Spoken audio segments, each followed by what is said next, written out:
مساء الفل. انا عارف انكم انتوا زهقتوا مني ومن ساليه سكريه، لكن ساليه سكريه حاجاته تحفه وجامده جدا وعمرها ما بتخيب معانا ومع اي حد. جبت لكم النهارده بقى ايس كريم ساليه سكريه اللي هو بطعم ايه؟ الميلفي. تمام كده؟ اسمه ايه؟ ميلفي. ميلفي ماشي او ولا في يعني اللي يعرف فرنساوي يقول لنا بقى. العلبه دي 500 مللي جرام ب 150 جنيه. نفتح كالعاده. بصوا فتح زي علب التونه.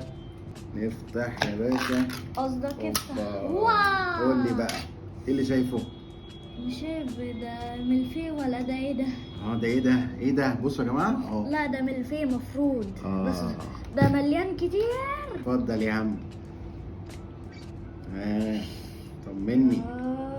المفروض بقى ان هو فيه القطع الملفي نفسه وكمان كريم باستري مع الايس كريم بقى طبعا.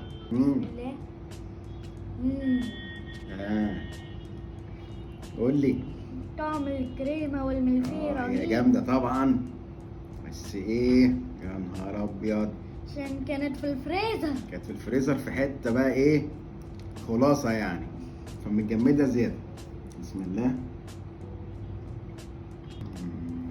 هات يا عم تاني. يا نهار ابيض يا جماعه. هات يا عم. يا نهار ابيض. ايه ملفي. شيل لي يا عم بالمعلقه بتاعتي. ملفي يا جماعه. في ايس كريم على هيئه ايس كريم، حاجه يعني اجرام مدهشه. امسك يا عم اهو. ده انا مش قادر، ده انا لازم اكله كله. بسم الله. يلا يلا يلا يلا. انت بتحط الايس كريم تحت ايه؟ اللي يقع منك يقع في العلبه. ايه يا عم ده؟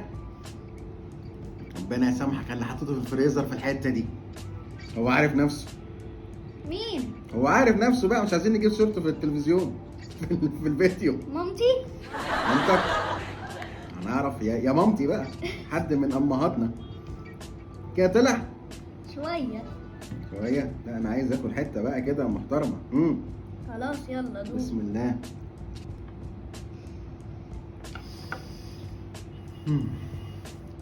هات كده دوق الكريمه لوحدها دي. في الجو الصيف ده سيبكم منه طبعا عشان هو بيستهبل.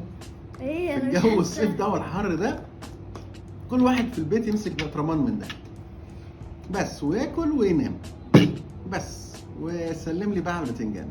تحفه تحفه تحفه تحفه. ويجي له السكر ويتشاهد بعد الشهر. تمام.